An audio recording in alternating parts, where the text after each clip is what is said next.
Assalamualaikum warahmatullahi wabarakatuh. Perkenalkan, kami dari kelompok 6 kelas R4D Program Studi Bimbingan dan Konseling. Di sini, kami akan menjelaskan hasil dari tugas mata kuliah aplikasi statistika dalam BK. Dengan saya, Najdah Nurul Ilmi, dengan nomor NPN belakang 293 selaku moderator. Lalu selanjutnya ada Muhammad Rifadil Haziz dengan nomor NPM belakang 301. Lalu ada Alifa Salwa Putri Azahra dengan nomor NPM belakang 299. Dan ada Dava Siska Apriliani dengan nomor NPM belakang 386. Baik, selanjutnya materi yang pertama akan dijelaskan oleh Dava Siska. Oke, baik. Di sini saya menjelaskan data INPM, jumlah guru dan jumlah siswa jenjang SMA Provinsi Riau tahun 2024. Baik, di sini terdapat data IPM, jumlah guru siswa jenjang SMA dari Provinsi Riau tahun 2024. Dalam tabel ini terdapat 13 nama kabupaten atau kota beserta IPM atau Indeks Pembangunan Manusia. Ada juga jumlah guru dan jumlah siswa. Di sini juga totalnya IPM 881,67. Lalu sumber data kita ambil dari melalui website BPS. Kita ambil mengenai data IPM, lalu jumlah guru dan jumlah siswa. Kelompok kami ambil juga dari website BPS atau Badan Pusat Statistik Provinsi Riau, jenjang SMA tahun 2024 sampai dengan 2025. Lalu untuk jenis skala data IPM, jumlah guru dan jumlah siswa merupakan jenis dari skala data rasio. Skala rasio merupakan pengukuran yang dapat membedakan, dapat menunjukkan tingkat dan memiliki interval yang sama antar dua nilai yang berurutan. Skala rasio juga dapat dibandingkan karena memiliki nilai dasar 0 mutlak. Karena data IPM, jumlah guru dan jumlah siswa memiliki nilai 0. Yang mutlak nilai 0 sebagai titik 0 mutlak menunjukkan bahwa suatu gejala dengan semua unsur atau faktor di dalamnya benar-benar tidak ada. Objek yang bernilai 0 berarti objek tersebut tidak mempunyai apapun dalam variabel tersebut. Selanjutnya, seperti yang sudah diberikan tugas untuk mencari variabel provinsi, seperti biasanya dibutuhkan data kabupaten atau kota, lalu data IPM, lalu jumlah guru, lalu jumlah siswa. Untuk mencari data variabel provinsi hanya memerlukan pembagian dari jumlah siswa dibagi dengan jumlah guru berkaitan hasil tabel variabel provinsi kelompok kami. Selanjutnya terdapat pula data IPM Provinsi Riau tahun 2024. Di sini kami mengambil keseluruhan kabupaten atau kota di Provinsi Riau tahun 2024 mengenai data IPM. Yang selanjutnya kami mencari 5 serangkai. 5 serangkai ini terdapat X-min atau data IPM terkecil dan X-max data IPM terbesar. Melanjutkan materi yang disampaikan oleh Sisa, masih berkaitan mengenai 5 serangkai. Di sini juga diperlukan untuk mencari Q1, Q2, dan Q3 dengan rumus yang sama. Perbedaannya hanya terlihat di mana Q1 berarti I-nya 1, kalau Q2 I-nya 2, kalau Q3 I-nya 3. Untuk Q1 kita menemukan hasil 3,25. Karena angkanya belum bulat maka kita cari Q1. Selanjutnya dengan rumus X3 ditambah X4 dibagi 2. X ini nanti disesuaikan dengan hasil nilai data. Begitupun selanjutnya untuk mencari Q2 dan juga Q3. Baik, selanjutnya di sini setelah kita menyelesaikan Q1, Q2, Q3, jangan lupa kita membuat tabel penolong dengan format di sini X-nya kita menggunakan data IPM Provinsi Riau tahun 2024. Setelah kita tahu data IPM alias si E atau si X, jangan lupa juga mencari X bar. Nah, untuk mencari X bar atau bisa disebut mean atau rata-rata, bisa dicari dengan sigma atau total dari jumlah XI dibagi N, yaitu jumlah data keseluruhan data. Kelompok kami jumlah sigma XI 881,87, maka dibagi 12 hasilnya 7349. Lalu data IPM atau X ini dikurangi hasil X bar tadi, hasil sigma X dikurang X bar dari kelompok kami yaitu min 0,001. Selanjutnya kita cari tabel XI sampai dikurang X bar kuadrat. Tabel sebelumnya sudah ditemukan, tinggal kita kuadratkan saja. Kelompok kami menemukan hasil dari sigma XI dikurang X bar kuadrat ini yaitu 175,44. Kelompok kami juga mencari ragam dengan rumus sigma XI dikurang X bar kuadrat dibagi N min 1, hasilnya 15,95. Lalu ada simpangan baku atau standar deviasi dengan rumus akar S kuadrat, hasilnya 3,99. Selanjutnya di sini kami menggunakan uji asumsi kenormalan data metode Lilliefors. Karena Y adalah data IPM, maka kami membuat kenormalan data sebagai berikut di tabel ini. Yang pertama ada XI-nya kita memakai data IPM, kemudian ada data XI min X bar, kemudian ada data XI min X bar kuadrat, kemudian ada XI min X bar kuadrat juga. Nah, untuk mencari hasil XI min X bar tadi sudah dijelaskan di data sebelumnya. Nah, di sini kita mencari mean, rata-rata, dan sepangan baku. Selanjutnya, kita membutuhkan tabel penolong lagi dari metode Lilliefors ini, di mana X ini kita menggunakan data IPM, kemudian ada X min X bar, kemudian ada X kuadrat, ada ZI, Z tabel, FZI, SZI, dan terakhir ada FZI dikurang SZI. Di mana kita untuk mencari X kuadrat ini tinggal dikuadratkan dari data IPM ini. Dan kemudian hasilnya ini, untuk mencari ZI ini, tinggal kita cari X min X bar dibagi simpangan baku. Ketemu kita hasilnya minus 1,396. Untuk mencari Z tabel, kita membutuhkan tabel distribusi Z, di mana kita menemukan hasil 0,4177. Dan untuk di kolom FZI ini, kita mendapatkan hasil 0,0823. Dan untuk SZI ini kita mendapatkan hasil 0,0833. Dan untuk kolom FZI min SZI yaitu minus 0,001. Kemudian di sini kita akan menguji tabel L uji Lilliefors. Nah, di sini ada tabel L ujinya Lilliefors. Sebagaimana L hitung harus lebih kecil dari L tabel, berarti data berdistribusi normal. Bila L hitung lebih besar dari L tabel, maka data tidak normal. Nah, L hitung kami sudah kami hitung dan hasilnya 0,1681, lebih kecil dari L tabel kita yaitu 0,242 karena kita menggunakan alfanya 0,05. Selanjutnya ada analisis korelasi berubah X dan Y, di mana kita membutuhkan tabel penolong lagi yaitu X-nya kita menggunakan variabel proporsi, Y-nya kita menggunakan data IPM. Untuk X kuadratnya tinggal kita kuadratkan hasil dari variabel proporsi yang pertama. Untuk tabel XY ini tinggal kita kalikan tabel X dikali tabel Y. Dan untuk Y kuadrat ini tinggal kita kuadratkan hasil dari data di tabel Y.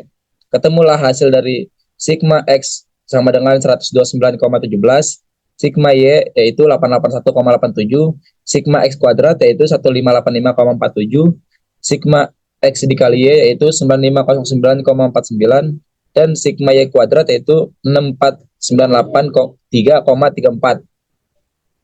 Sini kita mulai mencari nilai koefisien korelasi person, di mana rumusnya RXY sama dengan SXY dibagi akar SXX dikali akar SYY. Di mana rumusnya itu sigma X dikali Y dikurang sigma XY dikali sigma Y dibagi N, dibagi akar dari sigma XY kuadrat dikurang sigma X dibagi N kuadrat dikali sigma YI kuadrat dikurang sigma Y dibagi N kuadrat. Nah, kita sudah ketemu hasilnya yaitu 0,09.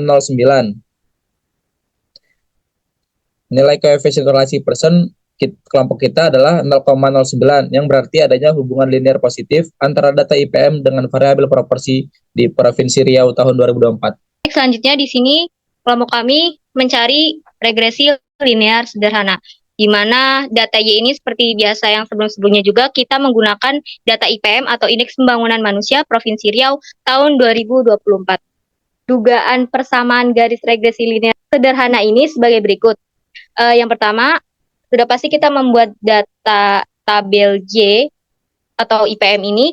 Selanjutnya kita mencari data X-nya, yaitu kita mendapatkan data melalui variabel proporsi seperti yang tadi sudah dijelaskan sebelumnya, yaitu pembagian jumlah antara jumlah siswa dibagi jumlah guru. Nah, selanjutnya kami juga mencari mean atau rata-rata dari data Y dan juga data X. Nah, tabel yang selanjutnya, YI min Y bar, di mana YI ini berarti si IPM, lalu Y bar ini berarti rata-rata atau meannya. Nah, selanjutnya ada tabel XI min X bar, di mana XI-nya sudah pasti variabel proporsi, dikurangi X bar atau mean atau rata-rata dari si X variabel proporsi. Nah, selanjutnya hasil dari YI min Y bar itu nanti dikalikan dengan XI min X bar. Nah, selanjutnya kita juga mencari tabel yang terakhir mengenai tabel XI min X bar. Jadi, kalau tadi kan kita cari XI min X bar aja. Nah, sekarang kita cari tapi kita kuadratkan. Nah, selanjutnya penduga bagi koefisien kemiringan garis regresi B1 adalah sebagai berikut. B1 ini rumusnya yaitu SXY dibagi SXX, di mana SXY ini merupakan sigma dari XI min X bar dikali YI min Y bar, dibagi dengan sigma XI min X bar kuadrat, dengan hasil 0,09. Yang artinya berarti setiap perubahan variabel proporsi ini, baik jumlah guru maupun jumlah siswa, itu bisa menyebabkan indeks pembangunan manusia atau IPM ini naik sebesar kurang lebih 0,09. Selanjutnya kita mencari penduga bagi intercept, di mana B0-nya adalah B0 sama dengan Y bar min B1 X bar dikali X bar, yaitu dengan hasil 72,52. Nah, B0 ini merupakan nilai dugaan, nilai rata-rata Y ketika X bernilai 0, sehingga di dalam kasus ini tidak ada indeks pembangunan manusia yang variabel proporsinya 0, sehingga si B0 ini hasilnya adalah 72,52. Nah, selanjutnya ada dugaan persamaan regresi linear sederhana, yaitu dengan rumus Y payung, YI payung di sini sebagai indeks pembangunan manusia, dan B0 di sini kelompok kami menemukan 72,52 ditambah B1 yaitu 0,09 dan XI sebagai variabel proporsi. Untuk suatu nilai XI, keragaman nilai pengamatan YI disebabkan oleh penyimpangannya nilai pengamatan YI. Di sini terdapat juga beberapa dugaan harapannya agar si sisaan atau galat error ini selisih antara nilai pengamatan YI dengan nilai dugaan YI payung ditulis sebagai notasi EI. Selanjutnya, terdapat B0 dan B1 beragam menghasilkan dugaan garis regresi yang beragam yang memiliki rataan Y bar. Di mana rumus YI payung ini dikurangi dengan Y bar sama dengan B0 ditambah B1 XI min YI payung bar. Lalu ada Y bar sama dengan YI payung bar karena model regresi. Untuk keragaman yang mampu dijelaskan dapat dihitung dengan menghitung jumlah kuadrat regresi atau JKR. Sedangkan keragaman yang tidak mampu dijelaskan dapat dihitung dengan menghitung jumlah kuadrat galat atau JKG. Nah, untuk JKT atau jumlah kuadrat total dihitung dengan persamaan berikut ini. Di mana JKT atau jumlah kuadrat total ini rumusnya yaitu hasil dari sigma YI min Y bar kuadrat. Sedangkan JKR atau jumlah kuadrat regresi, rumus hasil dari sigma YI payung min Y bar kuadrat. Selanjutnya JKG atau jumlah kuadrat galat, hasil dari sigma YI min YI payung kuadrat. Selanjutnya, kelompok kami juga mencari UJF, di mana seperti biasa kelompok kami menggunakan data Indeks Pembangunan Provinsi Riau tahun 2024. Di sini terdapat beberapa data tabel yang perlu kita temukan, di mana Y-nya sudah pasti kita menggunakan IPM, lalu YI payung ini hasil dari yang sebelumnya ya. Dan selanjutnya ada YI payung min Y bar, berarti tabel sebelumnya si YI yang pertama ini dikurangi Y bar atau mean atau rata-rata dari si Y, lalu dikuadratkan. Selanjutnya ada tabel selanjutnya mengenai YI min YI payung kuadrat. Dan yang selanjutnya ada tabel mengenai YI min Y kuadrat. Di mana total dari YI kelompok kami yaitu 881,87 dan total dari YI payung min Y bar kuadrat adalah 701.238,86 dan juga ada YI min YI payung kuadrat dengan hasil 777.694,7 dan hasil dari YI min Y kuadrat yaitu 175,4491. Nah, dari hasil data tersebut tadi bisa kita cari juga mengenai tabel sidik ragam untuk data IPM versus variabel proporsi. Yang pertama, regresi bisa dihasilkan dari DB-nya 1 dan JK-nya itu hasil dari sigma YI payung min Y bar kuadrat. Lalu untuk tabel KT, di mana hasil dari JK ini tadi dibagi 1, karena 1 itu DB tadi. Lalu untuk galat, di mana 12 ini berarti data N kita karena ada 12 kota atau kabupaten, dikurangi 2. Kemudian kita mencari YI min YI payung kuadrat dengan hasil yang sudah ada di tabel. Kemudian yang ketiga, sumber keragaman total itu berarti hasil dari N min 1 jadi 11 dengan JK hasilnya di mana 175,4491. Nah, jadi UJF ini parameter regresi itu diperoleh dari tabel sidik ragam. Hipotesis untuk UJF ini adalah kalau H0 B1-nya 0, berarti koefisien regresinya sama dengan 0, berarti tidak ada pengaruh variabel proporsi. 1 di mana B1 tidak sama dengan 0, berarti ada pengaruh dari variabel proporsi. Nah, di sini kami membutuhkan tabel penolong mengenai persentase distribusi F untuk probabilitas 0,05. 0,05 ini alfa yang tadi. Ini mengenai tabel distribusi F itu, kita satunya itu dari si DB-nya tadi, dan untuk 10 berarti hasil dari DB tadi si Galat. Jadi kita menemukan data di tabel distribusi F ini yaitu 4,96. Nah, berarti si F hitung ini diperoleh dengan membandingkan KTR terhadap KTG diperoleh nilai F hitung sebesar 9,01. Kemudian dibandingkan nih sama F hitung dengan nilai F tabelnya, tadi kan kita pakai alfa 0,05. Nah, FDBR dikali FDBR, DBG ini kita mendapatkan hasil dari 4,96. Nah, berarti di sini F hitungnya lebih besar dari F tabel. Berarti kita pakai tolak H0 tadi. Artinya variabel proporsi mempengaruhi indeks pembangunan manusia atau IPM pada Provinsi Riau tahun 2024.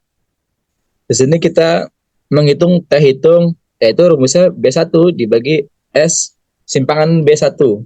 Di mana simpangan B1 rumusnya yaitu akar dari sigma YI min YI payung kuadrat dibagi N min 2 dikali sigma XI min X bar kuadrat. Sama dengan kita sudah menemukan hasil yaitu 0,03986. T hitungnya yaitu B1 dibagi simpangan B1 yaitu B1-nya sudah kita cari yaitu 0,09 dibagi S B1-nya yang sudah kita cari yaitu 0,03 yaitu hasilnya 3. Untuk menentukan hasil T hitung adalah dengan mencari melalui nilai T tabel, yaitu di mana T alpha dibagi 2 dikali N minus K, yaitu 0,05 dibagi 2 dikali 12 dikurang 1. Ketemu hasilnya yaitu 2,201, di mana Y topi adalah nilai dugaan Y pada pengamatan ke-1. Daerah kritis jika tolak H0 jika T hitung lebih besar dari T alpha dibagi 2 N min K, atau minus T hitung lebih kurang dari T alpha dibagi 2 dikali N dikurang K, dengan K adalah jumlah proba bebas. Di sini jika alpha tidak diketahui, maka kita menggunakan alfanya 0,05 dan N adalah jumlah sampel. Nah, di sini ada pengambilan keputusan karena nilai T hitung lebih besar dari T tabel, di mana T hitung kita sudah ketemu 3 lebih besar dari T tabel kita 2,201, maka H0 ditolak. Kesimpulannya adalah jumlah IPM mempengaruhi jumlah variabel proporsi baik guru dan siswa. Baik, terima kasih telah menyimak video kami kelompok 6. Mohon maaf bila ada beberapa kekeliruan atau kesalahan. Terima kasih banyak. Wassalamualaikum warahmatullahi wabarakatuh.